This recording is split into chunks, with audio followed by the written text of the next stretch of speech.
So nice to meet you, Deborah. Nice to meet you too. Thank you for Okay. inviting me on this call. No, of course. We really love interviewing people from different backgrounds from all over the world. And I have to admit, you're the first person I interview who is really, English native speaker. Oh, okay. That's good. Yeah, it is good. So it's nice. Well, good for Okay. me. Yeah. Okay, Deborah, tell me, who are you and what is Canela PR? Okay, so who am I? I'm Deborah. I'm a British person who has been living in Spain for more than 20 years now. I have a family here. My partner is French, and my children were born in Catalonia. So we are a complete Babel family, a family Babylonian. We speak many languages between us, and we have lots of different cultures that we enjoy, both language-wise, consumption of media and entertainment-wise, and obviously cooking. So that's who my family is and where I'm from. And then Canela is an independent public relations agency with offices here in Barcelona, in Madrid, and Lisbon. So we've been going for 17 years. The first 5 or 6 only in Spain, and then we opened in Portugal.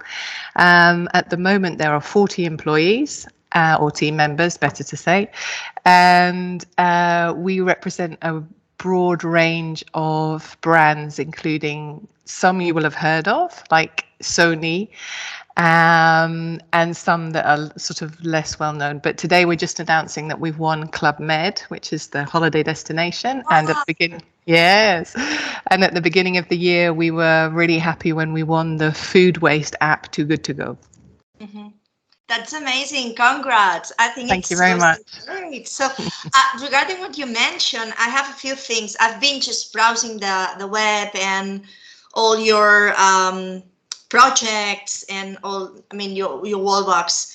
And it really caught my attention that in the web, you can see like a lot of times the word awareness and values. Okay. So I was like wondering, what are the values based? You say it's a value-based PR company. Okay, what are the values of Canela? And I assume that because you're the founder, so they are also your values. Yes. So we have, like many companies, we have a set of values that we try to live by. But when I describe the company as a values-based business, what I mean by that is we choose our clients according to the fact that they fit our values. So, for example, when you work in public relations, you are acting as a spokesperson or a speaker, as in altavoz, to promote a brand. So it's very important for us that when we're making a brand or a company famous through media or through influencers, that they are something, or they represent something or somebody that we want to be famous. So it's probably easier to describe the kind of clients that we are less interested in. So, for example, we wouldn't take on a fast fashion client because of the damage that fast fashion is doing to the planet, or we wouldn't take on a company that is, extracting fossil fuels or tobacco, or, which is a hard thing to do as a business, because obviously resources are limited, and you need to make sure that you can pay everybody's wage at the end of the month, and you can pay the rent and the electricity, etc. But what we have tried to do is make sure that the clients who we work for are bringing around a positive change in the way people consume and the way they receive their services. And it's not an exact science, and sometimes we have to accept things that maybe make you sleep a little less comfortably at night, but they're the realities of having a business. You have to weigh up permanently the need to have money coming in versus wanting to work for clients that share your values in wanting to take care of the planet. Okay. You also have mentioned about your team members. What I just checked, it's like they're mostly women. Is this a message? Is there a message there, or it's just because usually women have been what I've been checking all these years, and all, especially also the interviews. There are not many women in technology because your company is technology based also. So there are not really many women in technology with a platform to speak or like public image. Yeah. Like, Yeah, so the communications industry has many, many women working in it, but what it doesn't have is women in leadership positions. Mm-hmm. For various reasons. In technology, you're right. Again, there aren't certainly not as many women as men in technology, and even less again in leadership positions. So our company reflects the distribution of men, women in the overall communication sector. So, for example, I think we're about 70% women, 30% men. But where we are different is in leadership positions. We have four executive positions, 3 of which are occupied by women. Mm-hmm. So that is where we're different from other communications agencies. We not only reflect our industry, but over and above, we have more women in the executive positions. That's so important. I mean, Coachability Foundation is like what we want is to promote women in just taking up startups, starting projects, and just having the possibility of not only because they are women, because they are valued women, and they are valuable and they have something to say.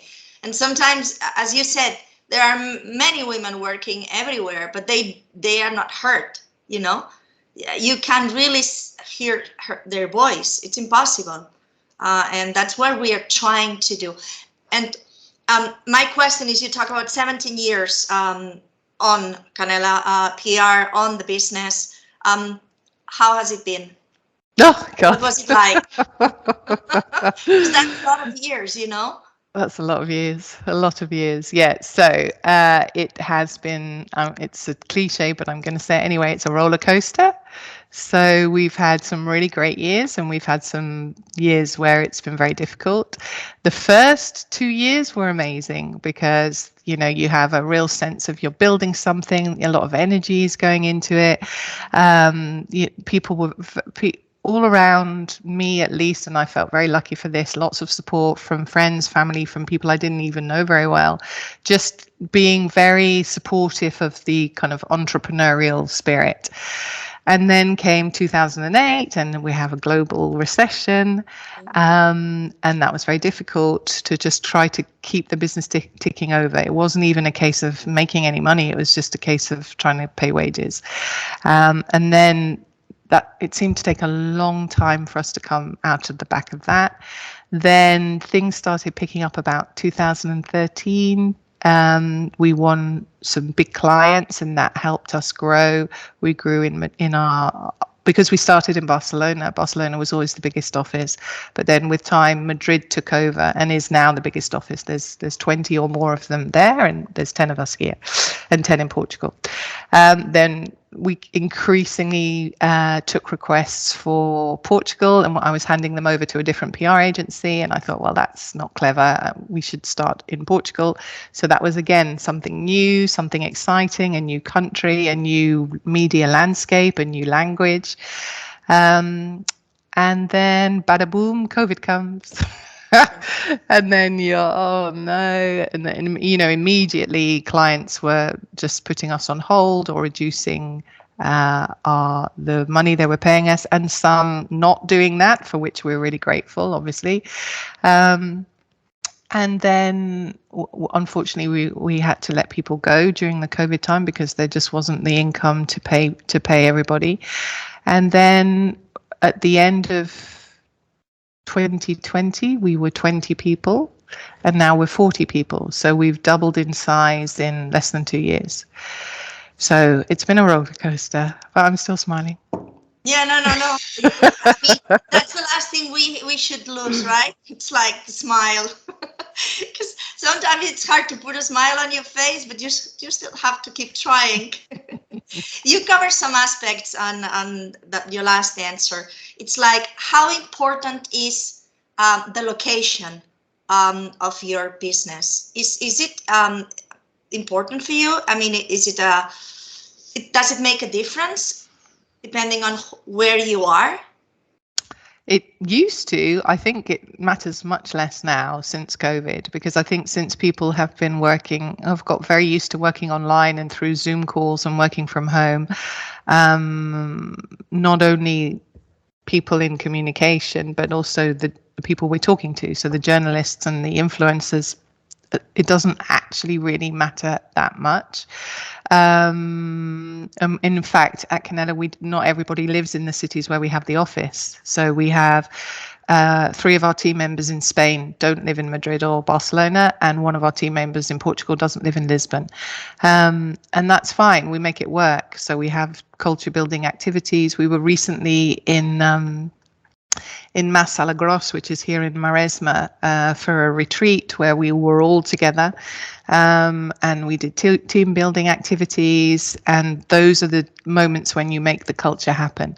It's important to have a presence in Madrid and Barcelona, but it doesn't have to be a physical office with people there. I mean, there are trade shows in Madrid, in Lisbon, and in Barcelona, Mobile World Congress, Web Summit, SEAL Logistics, etc. It's important to go to those events, and it's important to have face-to-face contact with journalists and face-to-face contact with clients.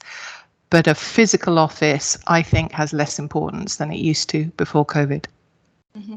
And how do you see the future of public relations from your point of view? Like, from where you are, because you are an important PR company. So how do you see the future in that?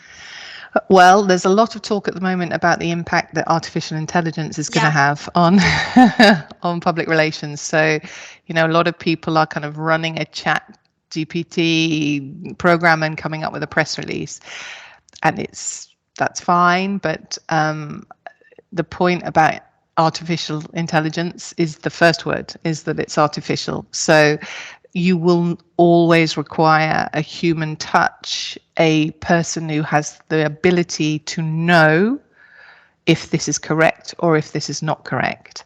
So, the gathering of information can be done by a non-human, but knowing and having the ability to understand the nuances that are so important in communication cannot be done by somebody that isn't human.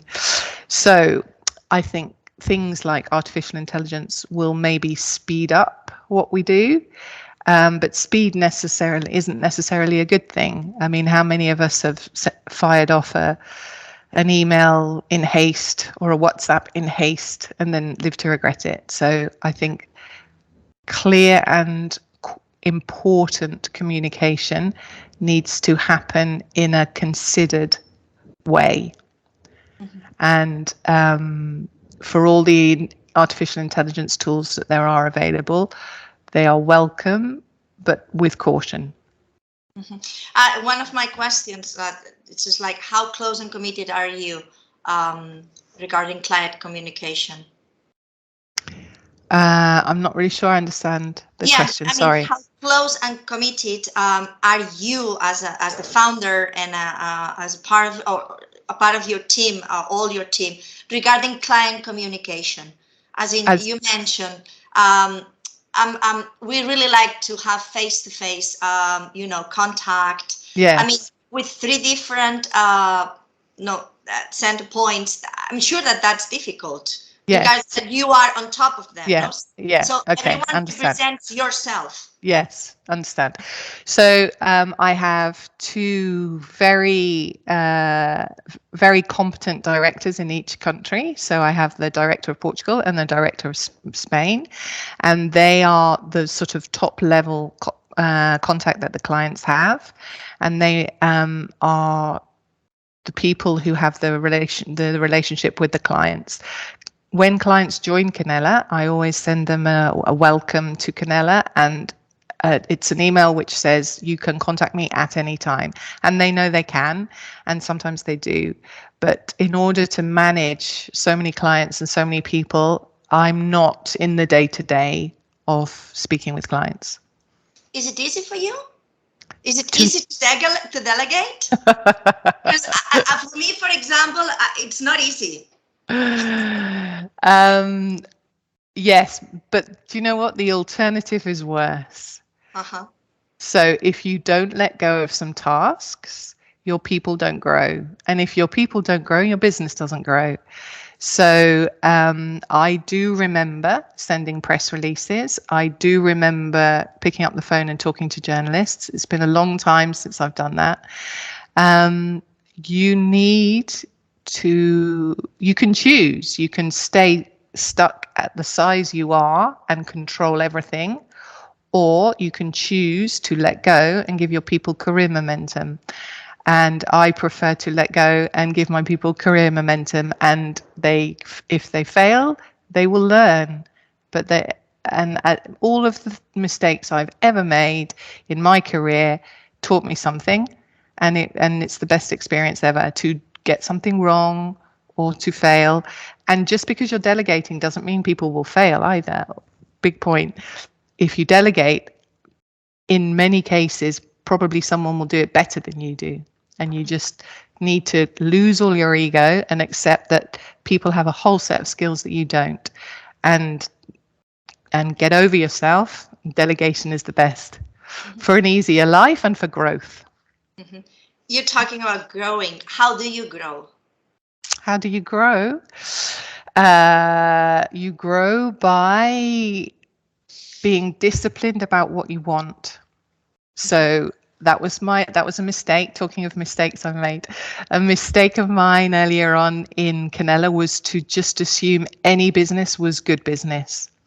And that's not true, not in my business anyway. So what you have to do is be clear about who you are, what you offer, and what kind of client you want. And not all clients are good clients. Some clients will bring you down. Some clients will demand too much from you. Some clients will exhaust the team in terms of energy. And that's, that's not speaking badly of any clients. It's just they're doing their job when they want the most from you. That's their job, to get the most from you. But there are ways that can manifest itself that has a negative effect on the company. So I think it's really important to decide who you are, what you offer, and just as importantly, what you don't offer and who you are not. And that helps keep things clear in your mind. The other point about growing, and I would say this to any entrepreneur starting out, put someone who knows what they're doing in charge of the finances as soon as you can afford them. Mm-hmm. You obviously have to manage it yourself in the first 2 or 3 or 4 years, but as soon as you have enough cash flow to put a serious person in charge of your finances, you will notice a major difference. I mean, I understand and I get your point, because especially in big companies, I mean, if you are an entrepreneur, it's only you and the business. Obviously, I mean, it's you and it's you the one that manages everything. But the second you just grow, as you say, even if you just want to have clients and visibility and you're going to grow, of course, you can't do that without funding. You can't do that without finance incomes. And then it's something that you really must take it really seriously. And most of us, we don't have any idea about finance. You know what you get and you know what you know goes out, but what happens in between, it's something out of reach, at least for me. Yeah, no, absolutely. I totally agree with you. It's like especially in communication, we always say we're gente de letras, no? We're people of words. Yeah. And that's not good enough, because if you're running a business, you need to know how the numbers work, and you don't need to know everything, but you need to know enough to be painful and to ask some, intelligent questions of what's going on. Yeah. We've been covering some ideas about communication.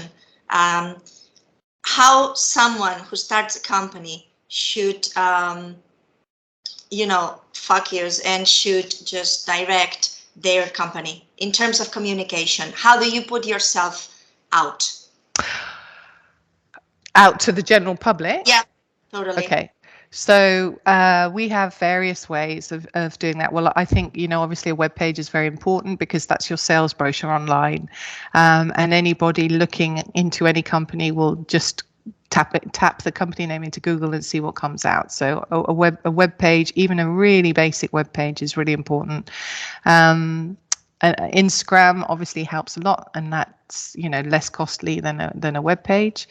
And then once the business starts growing, I think it's very important that you have a blog section on your website so that you can write blogs that show that and that has a twofold purpose. It shows your expertise in your subject area, but it also helps you with search engine optimization.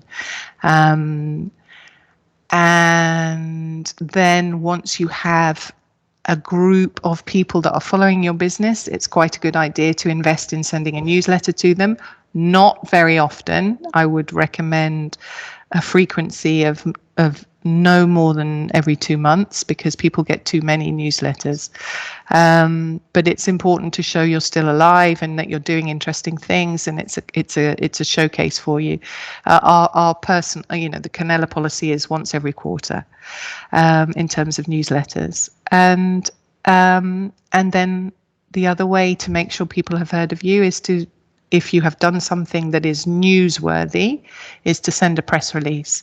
But when you have done something that is newsworthy, not something that isn't newsworthy, because the magazines or the media will publish something that they consider to be news. And they have a criteria for deciding what is news, which may be different from what you think is news for you. Which is sort of where a communications agency comes in, because we are able to make that filter between what a client might consider news and what we know the journalists will consider news. Mm-hmm. What made you jump into entrepreneurship? Because I've checked your LinkedIn, and before Canela PR, you worked for someone else. What made you jump into, okay, I'd rather do this on my own? What made you make your mind? I think as a native English speaker living in Spain, it was difficult for me to find work. Okay. And I thought I think I was about 31, 32, and I was sending my curriculums off, my CV, to companies, and they were giving me internships as job offers. And I thought, no, I have so much more to offer than that. And I think had I stayed in my own country, maybe I wouldn't have set up my own company. I actually went to see a headhunter, and she said, and no, actually she gave me that advice. She said, the only way you can make it here is to set up your own company. Mm-hmm. And why did you choose Barcelona? Because I came here initially to be an English teacher. And I was an English teacher in Tarragona for a year. And then I was an English teacher in Barcelona for a year. And when those 2 years had finished, I thought, I want some more. I don't know when I'm going back, but I'm not going back yet. And then 20 years passed. Yeah, and I totally understand your point here. It's just like I started as now it's going to be 25 years with my English academy, my English school. And as you said, it's like when people ask me, why did you do it? It's like, I don't know. It's just like right now, it's been 25 years and I still don't know what I'm doing.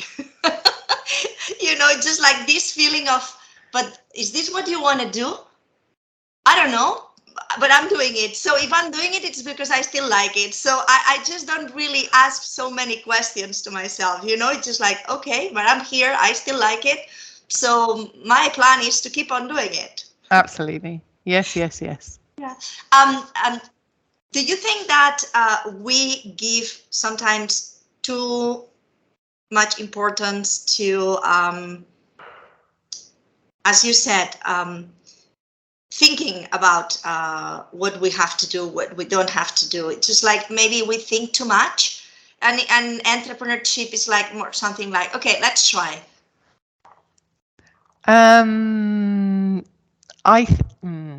That's hard to answer. I don't think you can overthink yourself when you're an entrepreneur, because you just have to lanzate. No, you just have to jump into it. And if it doesn't work out, it doesn't work out. It doesn't matter. Just try something else. I think when you have a business, as I have, that has 17 years and 40 team members, you need to think. You need to think about in which direction you want to take that company. I mean, standing still isn't an option. So you need to grow. And when you grow, you need to decide in which direction you want to grow and according to which criteria you want to grow. So I think entrepreneurship is about starting a company. But then when you are, in my case, 17 years down the line and you have 3 offices, 40 people, and nearly 3 million of facturación, you need to decide in which direction to funnel that. Mm-hmm. So then you need to be maybe more measured and more serious about where you're going. And where's your direction now? Where are you going now? Good follow-up question. So last year, we were really happy to receive a B Corp certification at the company. We are one of the first communications agencies in Spain to have it, and we are the first in Portugal to have it. So we've come full circle, really. What in terms of the interview, where we want to go is we want to increasingly look for clients that are from the regenerative economy. So we are actively seeking partners that are what we describe as planet positive, who are changing the way we consume things. So we are really interested in clients such as Too Good To Go that we've won, which is about food waste. It's about things not going to waste. It's about recycling things that would otherwise be thrown away. Or last year we worked for a company called Swappy, which was about reconditioning old mobile phones. So when your mobile phone comes to the end of life, you send it somewhere, it gets reconditioned, and you reuse it. And that's the direction that I would like to take Canela in. It's not to say I don't want clients from other sectors. Obviously, I do. But I think it's important that if we're proactively going after clients, that they're the ones that we want to go after. Mm-hmm. You mentioned you're British. Why aren't you, now that you're established, now that you are, an important PR company, are you working in England? So do you have clients from England, or it's a market that you don't want to just jump, as in Madrid or Barcelona or Portugal now? Yeah. We have clients who are based in England, but that they want their messages and their communication to happen in Spain and Portugal. Okay. So we don't talk to journalists and influencers in other countries that aren't Spain or Portugal, and we won't do that either. So in terms of growth and where we're going, I do not want Canela to go outside of Spain and Portugal. I'm very clear on that. I want us to stay in those 2 countries. We have partners in we have public relations agencies that are our partners in other countries. So if one of our clients says, I need help in Italy or I need help in Italy or France or England, then we know PR agencies that we can recommend for them to work with. But as far as Canela is concerned, it's Iberia and nowhere else. Why don't you want to cross this line? Because it would be overextending myself. Okay. And I need to manage well what we do. And I think sometimes people could make the mistake of growing, but you're growing for what? For what reason? I think it's important not to stay still. I think it is important to to grow, but not at all costs. You know, I'm a mum of 2 kids. I have a personal life. I have hobbies outside of my company, and I think if I decided to open in France, England, Germany, I would have no life. And I'm quite interested in the non-work part of my life. How do you close the cultural language difficulties and differences? Because I mean, I'm in contact with a lot of people from all over the world, and sometimes it's hard to put these differences aside. Yeah. I think you can't, if you are, in my case, a native English speaker speaking Spanish in a context, and indeed sometimes Catalan, you're going to make mistakes and you're going to say the wrong thing, and you can't be sensitive about it. You just have to laugh it off. And you just have to think, they will forgive me because they know this isn't my native language. Then in terms of approaches, I know that sometimes my team feel that Anglo-Saxon, north of Europe, people are very direct and or impolite. And I try to emphasize to them, no, they are not being impolite.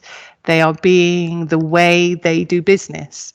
So if an email feels like it's brusque or too direct, that's just, their intention isn't to make you cross or make you feel offended. Their intention is to get that done and go on to the next task. And I send a lot of emails during the day, and sometimes I look back over the emails I've written and I think, oh, you could have added a ¿Qué tal, cómo estás to that email and made it a bit smoother. But, you know, I'm getting a lot of work done during the day, and so I'm hoping people will forgive me for my brusqueness. That's really nice. Yeah, because socializing, right? It's something some companies don't take into consideration. It's the human part, right? I know business is business, but business is based on human beings. No, and we also have feelings. No, and as you say, we really like, hey, how are you doing? How do you feel today? Or it's like, this is something very American, as in when you have a conversation with an American person, they always ask you, hello, how's your day going? And at the beginning, you're really shocked, or have a wonderful day. I hope you have a wonderful day. And this is something I just took from them. You know, it's just like, and people are still surprised when you ask them, how do you feel today? Or have a nice day. It's just like, okay, you too. But they don't really know what to say after that, you know? This is very American-like. Yeah. Yes, it's true. It's true. That's really true. Coachability Foundation is based also on creativity. We are really based on that. So obviously for a PR company, creativity is like very important. Very important. How do you get your sources? How do you get your imagination or your creativity from? Yes.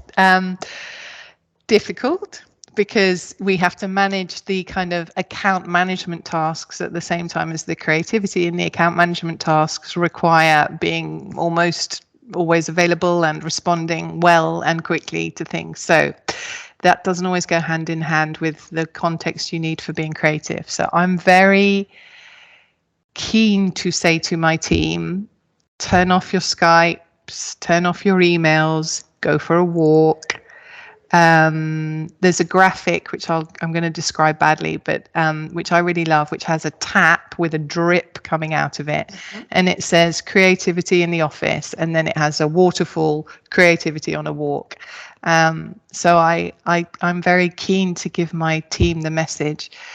Creativity is for you to be disciplined about. It seems like it's a contradiction, discipline and creativity, but you need to be disciplined about making the time to receive creative inputs. You need to go for a walk, you need to stop, you need to walk away from your computer, you need to go out onto the balcony. If you're lucky enough to have a garden, go and sit in the garden. You need to just make sure that you get inputs from other places. So, go for a walk, go to a museum, go to an art gallery, just make sure you're getting inputs that aren't all work related. Mm-hmm. From your wallbox, I just checked one project I thought really, really nice. It's like Sonrisas de Bombay. I thought it was really nice. Can you just talk a little bit about it? Oh, we absolutely love that project. Love it. Love everything about the Sonrisas de Bombay project. So we helped them raise awareness of human trafficking, which is obviously something that there isn't apart from the human traffickers themselves, there isn't a person on the planet that wouldn't want to see that stopped. And what we tried to do was to take testimonies and to put faces to the people who had been trafficked, because you can hear statistics or read statistics, but they're sort of 1,000 is terrible, 1 is terrible, 1 million is terrible. I mean, a statistic is sort of out of context. So what we made the effort to do was and some very brave young women told us their testimony, and we could explain a name and an age and a face behind this experience. And I think it worked really well for making people just to have people more aware that this is a permanent thing that isn't going away, and we could just do what we can to try and stop it. When you open also the web, you see like 3 words, right? Relate, engaged, and impact. How do you impact? What do you think is your impact in the world of communication right now and in the world of PR? What's your impact? Okay, so our impact is, in fact, we're just about to launch an impact report. Our impact is, we have various impacts. So one of the things that makes Canela stand out from other agencies is that we invest in young talent. We take interns on, but not with a view that they rotate out of the company again in 3 months. We take interns on and we invest in them, and we are quick to offer them a contract because we want to train them up, and we want to make sure that they are receiving an education and a formación in communication. So in fact, 55% of the people that work at Canela started as interns. So that's the proof that we do invest in the upcoming generation, rather than there is a bit of a habit to just take people on for 3 months and then they rotate out the door. So that's where we make an impact. We also give the people who work at Canela time to go to teach at universities, because we believe in showing the next generation what communication is about, what it's like as a place to work. So various members of our staff teach in universities here in Barcelona or in Madrid. We're working with Inspiring Girls in Portugal. So we're doing a lot of work sending our team out to projects that Inspiring Girls do. So that's in terms of, impact around our work. In terms of impact to the environment, we have what we call the Canela Forest, where we plant trees for every new member who comes in the door. We also give those to clients when they start working with us, and we give it as a gift when people join the cumplir, how do you say that? Celebrate a workversary. So if you've been here 1 year, or if you've been here 2 years, we always recognize how long you've been here. No, instead of a chip. Yeah, exactly. And then in terms of other ways that we impact, all of our laptops and our phones, wherever possible, are refurbished and reconditioned. We don't buy new. And if we have furniture from our offices that we no longer use, they're given to local schools, or last year we helped to refurbish a flat for a family that had come from Ukraine. So in terms of impact, we believe very much in our own people, but also in our ability to impact the communities in which we work, and also just to do what we can to save resources. In terms of the offices, we have offices in each city, but we only come in 2 times a week, so that we are not, we're not wasting resources having the heating on and the lights on and things like that, which that's something we've started since COVID. Everything we try to do, we try to measure what impact it's going to have and make a decision about it. For example, we just had the away day where we had all the company come together. I know that, for example, other agencies would produce T-shirts or sweatshirts or bags, and we don't do that in terms of merchandising for every away day. We do have bags, we do have things, but we're just trying to think carefully about what is the environmental impact of us producing things with our name on. Is it necessary? Should we do it? And what impact does it have? So they're the ways in which we're trying to reduce our environmental impact, but also increase our impact in terms of investing in people and young people and bringing on the next generation of professionals. You mentioned that you started the company 17 years ago. How has entrepreneurship and how has Canela impacted yourself? Gosh, that's a very big question. Gosh, that's really hard to answer. How has it impacted me? I don't really see it separately from me. I think it's all very much intertwined. I think it's taught me a lot in terms of how to manage people and how to be patient and how nothing ever happens as quickly as you want it to, but hang on in there.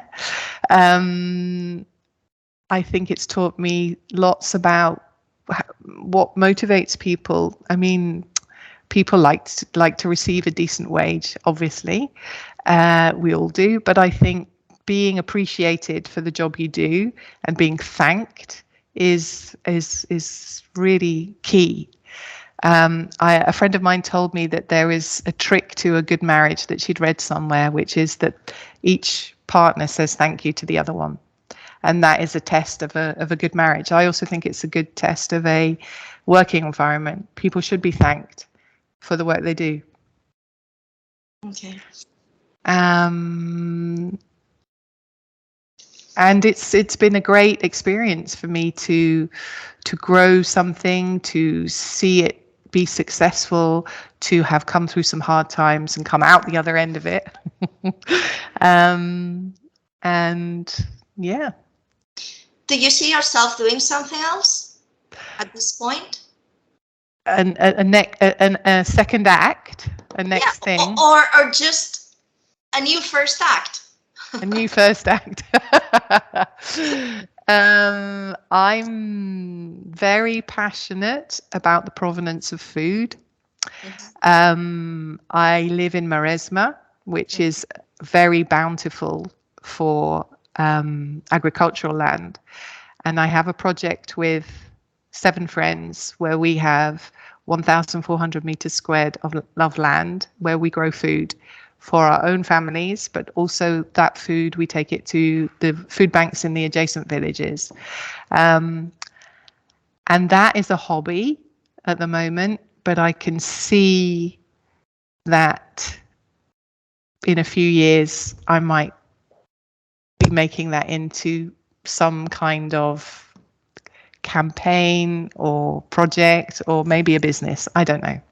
Mm-hmm. And finally, the last question, is there anyone or like you should be thankful for? Just like someone who just gave you a lot of support, someone you admire, someone's just like, I'm talking professionally speaking, okay? Is there someone you need to be thankful for or you need to thank? My team members every day. A lot of people when we started out were really helpful with their time and encouraging. which surprised me.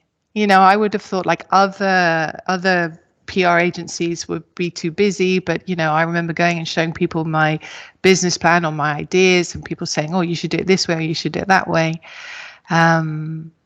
which was surprising and really, really nice.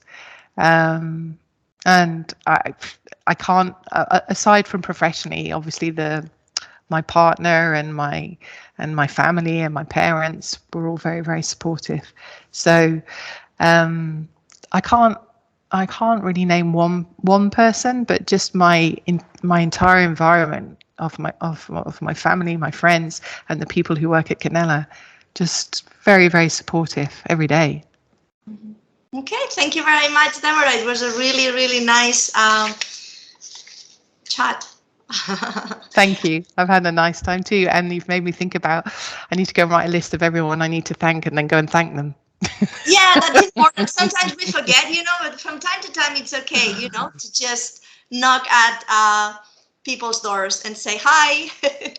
Absolutely. So we're talking the human part of a business, right? Absolutely. Like Yes, we just yes. keep advancing and evolving and just moving towards something, but sometimes forget that we come from somewhere, right? Absolutely. And this somewhere Absolutely. is also it's still there. You are who you are thanks to who you were at the beginning. No? Yeah, and absolutely. that's a must we have to remember. So thank you very much, Deborah. You're very welcome. It was a real pleasure. Thank you. Pleasure for me too. Thank you. Take care. Yeah, it is Okay. recording. Okay.